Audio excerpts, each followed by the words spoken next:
All right, Chris Rice, you're chomping at the bit to talk about what you're seeing.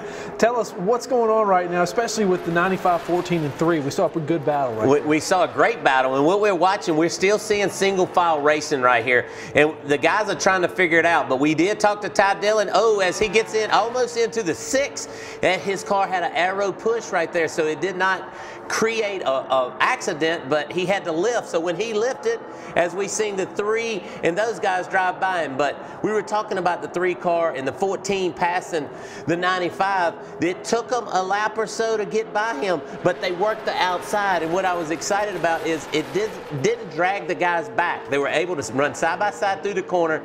They still have some work to do to be able to make better quality passes. And oh, we see a pass. The 6 car made a pass there, but looked like to me Austin Dillon has the best car inside the dirty air. So Kyle Busch backed out of it and wanted to get to the back of the pack, back of the drafting session to see what he's got here. So let's see what Kyle Busch has. So, and it's still early. It's important to remember too, it's still very early. This is the first time that they've been on track, and it's only, you know, a handful of cars out here. It's not the full field of 40, so they're still feeling it out. They're still trying to, you know, figure out what they got underneath them. They definitely are, and you can see, you know, Ryan Preece here, Bubba Wallace running single file. There's Paul Menard, Matt Dedabetto right there. They're all running single file. Let's see if they catch up to this draft. But I'm very encouraged. Jimmy Johnson started at the back of that draft, and now he's up in the middle of it. I know, you know, Kyle Busch got to the back of it to see what he can do, and Kyle Busch is definitely going to be the most aggressive here. So we'll see if he can make some passes. Ryan Newman is still hanging in up front.